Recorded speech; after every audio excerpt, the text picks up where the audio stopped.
Hello friends, नमस्कार। जय छठी मैया की। फ्रेंड्स, आज की वीडियो में हम छठी मैया के बारे में बात करेंगे, छठ पूजा के बारे में कि छठ पूजा क्यों रखा जाता है और छठ पूजा का महत्व क्या है और ये कब है सही मुहूर्त और कब शुरू हो रहा है छठ पूजा, और इसकी पौराणिक कथा भी सुनेंगे। फ्रेंड्स, हमारे पापा फ़ौज में सूबेदार हैं और अभी रिटायर हो गए हैं, और पापा की अलग अलग प्लेस में पोस्टिंग होती थी। तो दानापुर में भी पापा की पोस्टिंग हुई थी।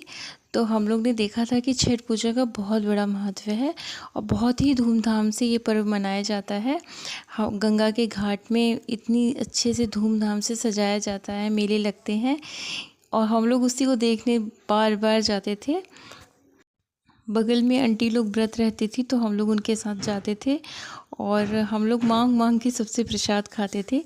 आंटी लोग कहती थी, बिहारी आंटी थी, वो कहती थी कि ये प्रसाद मांग के खाने का भी अलग महत्व है और छठी मैया की पूजा का बहुत ही बड़ा महत्व है। कितना अच्छा लगता है छठी मैया का व्रत। फ्रेंड्स, छठ पूजा का व्रत बहुत ही कठिन होता है और 4 दिनों तक ये व्रत चलता है। तो आइए जानते हैं हम कि छठ पूजा कब शुरू हो रही है और पूजा का सही मुहूर्त क्या है। छठ पूजा की शुरुआत नहाए खाए के साथ शुरू होती है फ्रेंड्स, और नहाए खाए का दिन है 5 नवंबर को, और छठ पूजा का दूसरा दिन खरना होता है जिसकी तारीख है 6 नवंबर को। छठ पूजा का तीसरा दिन शाम का अर्घ देने का होता है जिसकी तारीख है 7 नवंबर। छठ पूजा का चौथा दिन आखिरी दिन सुबह का अर्घ होता है। सुबह का अर्घ 8 नवंबर को है। छठ पूजा कार्तिक महीने के शुक्ल पक्ष की चतुर्थी तिथि से शुरू होकर सप्तमी तिथि पर खत्म होती है। छठ पूजा दिवाली के बाद मनाई जाती है। यह पर्व फ्रेंड्स बिहार, झारखंड, पूर्वी उत्तर प्रदेश और पश्चिम बंगाल आदि जगह शहरों पर मनाया जाता है। छठ पूजा षष्ठी तिथि 7 नवंबर को सुबह 12:41 पर प्रारंभ होगी और 8 नवंबर को सुबह 12:34 पर समाप्त हो जाएगी। उदया तिथि के अनुसार छठ पूजा 7 नवंबर गुरुवार को मनाई जाएगी। उत्तर प्रदेश और खासकर बिहार में छठ का विशेष महत्व है। छठ सिर्फ एक पर्व नहीं है, बल्कि महापर्व है जो पूरे 4 दिन तक चलता है। नहाए खाए से इसकी शुरुआत होती है, जो डूबते और उगते हुए सूर्य को अर्घ्य देकर समाप्त होती है। ये पर्व साल में 2 बार मनाया जाता है, पहली बार चैत्र में और दूसरी बार कार्तिक में। चैत्र शुक्ल पक्ष षष्ठी पर मनाए जाने वाले छठ पर्व को चैती छठ और कार्तिक शुक्ल पक्ष षष्ठी पर मनाए जाने वाले पर्व को कार्तिकी छठ कहा जाता है। पारिवारिक सुख, समृद्धि और मनोवांछित फल प्राप्ति के लिए ये पर्व मनाया जाता है। इसका एक अलग ऐतिहासिक महत्व भी है। माता सीता ने भी की थी सूर्य देव की पूजा। छठ पूजा की परंपरा कैसे शुरू हुई, इस संदर्भ में कई कथाएं प्रचलित हैं। एक मान्यता के अनुसार जब राम सीता 14 साल के वनवास के बाद अयोध्या लौटे थे, तब रावण वध के पाप से मुक्त होने के लिए उन्होंने ऋषि मुनियों के आदेश पर राजसूया यज्ञ करने का फैसला लिया। पूजा के लिए उन्होंने मुग्दल ऋषि को आमंत्रित किया। मुग्दल ऋषि ने मां सीता पर गंगाजल छिड़ककर पवित्र किया और कार्तिक मास के शुक्ल पक्ष की षष्ठी तिथि को सूर्यदेव की उपासना करने का आदेश दिया। इससे सीता ने मुग्दल ऋषि के आश्रम में रहकर 6 दिनों तक सूर्यदेव भगवान की पूजा की थी। सप्तमी को सूर्योदय के समय फिर से अनुष्ठान कर सूर्यदेव से आशीर्वाद प्राप्त किया था। महाभारत काल से हुई थी छठ पर्व की शुरुआत। हिंदू मान्यता के मुताबिक कथा प्रचलित है कि छठ पर्व की शुरुआत महाभारत काल से हुई थी। इस पर्व को सबसे पहले सूर्यपुत्र कर्ण ने सूर्य की पूजा करके शुरू किया था। कहा जाता है कि कर्ण भगवान सूर्य के परम भक्त थे और वो रोज घंटों तक पानी में खड़े होकर उन्हें अर्घ्य देते थे। सूर्य की कृपा से ही वह महान योद्धा बने। आज भी छठ में अर्घ्य दान की यही परंपरा प्रचलित है। द्रौपदी ने भी रखा था छठ व्रत। छठ पर्व के बारे में एक कथा और भी है। इस किंवदंती के मुताबिक जब पांडव सारा राजपाट जुए में हार गए, तब द्रौपदी ने छठ व्रत रखा था। इस व्रत से उनकी मनोकामना पूरी हुई थी और पांडवों को सब कुछ वापस मिल गया। लोक परंपरा के अनुसार सूर्य देव और छठी मैया का संबंध भाई बहन का है, इसलिए छठ के मौके पर सूर्य की आराधना फलदायी मानी गई। क्या है छठ का पौराणिक महत्व? इन कथाओं के अलावा एक और किंवदंती भी प्रचलित है। पुराणों के अनुसार प्रियव्रत नामक एक राजा की कोई संतान नहीं थी। इसके लिए उसने हर जतन कर डाले, लेकिन कोई फायदा नहीं हुआ। तब उस राजा को संतान प्राप्ति के लिए महर्षि कश्यप ने उसे पुत्रेष्टि यज्ञ करने का परामर्श दिया। यज्ञ के बाद महारानी ने एक पुत्र को जन्म दिया, लेकिन वह मरा पैदा हुआ। राजा के मृत बच्चे की सूचना से पूरे नगर में शोक छा गया। कहा जाता है कि जब राजा मृत बच्चे को दफनाने की तैयारी कर रहे थे, तभी आसमान से एक ज्योतिर्मय विमान धरती पर उतरा। इसमें बैठी देवी ने कहा, मैं षष्ठी देवी और विश्व के समस्त बालकों की रक्षिका हूँ। इतना कहकर देवी ने शिशु के मृत शरीर को स्पर्श किया, जिससे वह जीवित हो उठा। इसके बाद से ही राजा ने अपने राज्य में ये त्योहार मनाने की घोषणा कर दी। छठ व्रत कथा। दिवाली के 6 दिन बाद छठ मनाया जाता है। छठ के महाव्रत को करना अत्यंत पुण्यदायक है।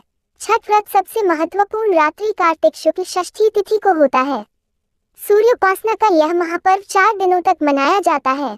छठ पर्व के लिए कई कथाएं प्रचलित हैं, किंतु पौराणिक शास्त्रों में इसे देवी द्रौपदी से जोड़कर देखा जाता है। मान्यता है कि जब पांडव जुए में अपना सारा राजपाट हार गए, तब द्रौपदी ने छठ का व्रत रखा था। द्रौपदी के व्रत के फल से पांडवों को अपना राजपाट वापस मिल गया था। इसी तरह छठ का व्रत करने से लोगों के घरों में समृद्धि और सुख आता है।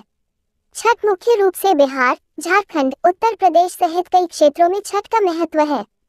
छठ पूजा या सूर्य षष्ठी या छठ व्रत में सूर्य भगवान की पूजा होती है और धरती पर लोगों के सुखी जीवन के लिए सूर्य देव के प्रति आभार व्यक्त किया जाता है। सूर्य देव को ऊर्जा और जीवन शक्ति का देवता माना जाता है, इसलिए छठ पर्व पर समृद्धि के लिए पूजा की जाती है। सूर्य की पूजा से विभिन्न बीमारियों का इलाज संभव है। सूर्य पूजा के साथ स्नान किया जाता है, इससे कुष्ठ रोग जैसी गंभीर रोग भी दूर हो जाते हैं। छठ पर्व परिवार के सदस्यों और मित्रों की लंबी उम्र और समृद्धि के लिए भी मनाया जाता है। एक पौराणिक लोककथा के अनुसार लंका विजय के बाद राम राज्य की स्थापना के दिन कार्तिक शुक्ल षष्ठी को भगवान राम और माता सीता ने उपवास किया और सूर्यदेव की आराधना की। सप्तमी को सूर्योदय के समय पुनः अनुष्ठान कर सूर्यदेव से आशीर्वाद प्राप्त किया था। एक अन्य मान्यता के अनुसार छठ पर्व की शुरुआत महाभारत काल में हुई थी। सबसे पहले सूर्यपुत्र कर्ण ने सूर्य देव की पूजा शुरू की। कर्ण भगवान सूर्य का परम भक्त था। वह प्रतिदिन घंटों कमर तक पानी में खड़े होकर सूर्य को अर्घ्य देता था। सूर्य की कृपा से ही वह महान योद्धा बना था। आज भी छठ में अर्घ्य दान की यही पद्धति प्रचलित है। एक कथा के अनुसार राजा प्रियव्रत को कोई संतान नहीं थी। तब महर्षि कश्यप ने पुत्रेष्टि यज्ञ कराकर उनकी पत्नी मालिनी को यज्ञाहुति के लिए बनाई दी खीर दी। इसके प्रभाव से उन्हें पुत्र हुआ, परंतु वह मृत पैदा हुआ। प्रियव्रत पुत्र को लेकर शमशान गए और पुत्र वियोग में प्राण त्यागने लगे। उसी वक्त भगवान की मानस कन्या देवसेना प्रकट हुई और कहा कि सृष्टि की मूल प्रवृत्ति के छठे अंश से उत्पन्न होने के कारण मैं षष्ठी कहलाती हूँ। राजन, तुम मेरा पूजन करो तथा और लोगों को भी प्रेरित करो। राजा ने पुत्र इच्छा से देवी षष्ठी का व्रत किया और उन्हें पुत्र रत्न की प्राप्ति हुई। ये पूजा कार्तिक शुक्ल षष्ठी को हुई थी। मूलतः सूर्य षष्ठी व्रत होने के कारण इसे छठ कहा गया है। ये पर्व वर्ष में 2 बार मनाया जाता है। पहली बार चैत्र में और दूसरी बार कार्तिक में। चैत्र शुक्ल पक्ष षष्ठी पर मनाए जाने वाले छठ पर्व को चैती छठ व कार्तिक शुक्ल पक्ष षष्ठी पर मनाए जाने वाले पर्व को कार्तिकी छठ कहा जाता है। पारिवारिक सुख, समृद्धि तथा मनोवांछित फल प्राप्ति के लिए यह पर्व मनाया जाता है। इस पर्व को स्त्री और पुरुष समान रूप से मनाते हैं। छठ पूजा 4 दिवसीय उत्सव है। इसकी शुरुआत कार्तिक शुक्ल चतुर्थी को तथा समाप्ति कार्तिक शुक्ल सप्तमी को होती है। इस दौरान व्रतधारी लगातार 36 घंटे का व्रत रखते हैं। इस दौरान वे पानी भी ग्रहण नहीं करते। छठ पर्व बांस निर्मित सूप, टोकरी, मिट्टी के बर्तनों, गन्ने के रस, गुड़, चावल और गेहूं से निर्मित प्रसाद और सुमधुर लोकगीतों से युक्त होकर लोक जीवन की भरपूर मिठास का प्रसार करता है। यह मुख्य रूप से पूर्वी भारत के बिहार, झारखंड, पूर्वी उत्तर प्रदेश और नेपाल की तराई क्षेत्रों में मनाया जाता है। षष्ठी को मनाया जाने वाला छठ पूजा सूर्य उपासना का अनुपम लोक पर्व है। छठ व्रत पूजा विधि। छठ देवी भगवान सूर्य देव की बहन है, जिनकी पूजा के लिए छठ मनाया जाता है। छठी मैया को प्रसन्न करने के लिए भगवान सूर्य की आराधना की जाती है। छठी मैया का ध्यान करते हुए लोग मां गंगा, यमुना या किसी नदी के किनारे इस पूजा को मनाते हैं। इसमें सूर्य की पूजा अनिवार्य है, साथ ही किसी नदी में स्नान करना भी। इस पर्व में पहले दिन घर की साफ सफाई की जाती है। छठ पर्व पर गांवों में अधिक सफाई देखने को मिलती है। छठ के 4 दिनों तक शुद्ध शाकाहारी भोजन किया जाता है। दूसरे दिन खरना का कार्यक्रम होता है। तीसरे दिन भगवान सूर्य को संध्या अर्घ्य दिया जाता है और चौथे दिन भक्त उदीयमान सूर्य को उषा अर्घ्य देते हैं। छठ के दिन अगर कोई व्यक्ति व्रत को करता है तो वह अत्यंत शुभ और मंगलकारी होता है। पूरे भक्तिभाव और विधि विधान से छठ व्रत करने वाला व्यक्ति सुखी और साधन संपन्न होता है। साथ ही निसंतानों को संतान प्राप्ति होती है। छठ व्रत अनुष्ठान विधि। छठ के दिन सूर्योदय में उठना चाहिए। व्यक्ति को अपने घर के पास एक झील, तालाब या नदी में स्नान करना चाहिए। स्नान करने के बाद नदी के किनारे खड़े होकर सूर्योदय के समय सूर्य देवता को नमन करें और विधिवत पूजा करें। शुद्ध घी का दीपक जलाएं और सूर्य को धूप और फूल अर्पण करें। छठ पूजा में 7 प्रकार के फूल, चावल, चंदन, तिल आदि से युक्त जल को सूर्य को अर्पण करें।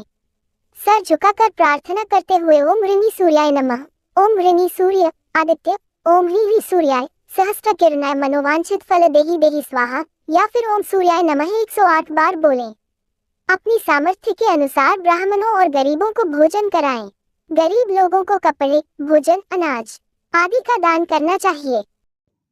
फ्रेंड्स, ऐसे ही हर त्यौहार की कथाएं सुनना आपको अच्छा लगता हो, या महाभारत की कथाएं सुनना अच्छा लगता हो, या रामायण की कथाएं सुनना अच्छा लगता हो, या पूजा पाठ से रिलेटिव कोई भी जानकारी चाहिए, या तीर्थ व्रत के बारे में कुछ भी जानना हो, तिथि जाननी हो, समय जानना हो, शुभ मुहूर्त जानना हो, तो please like, comment, subscribe, share. Thank you friends, हम फिर मिलेंगे, तब तक के लिए नमस्कार।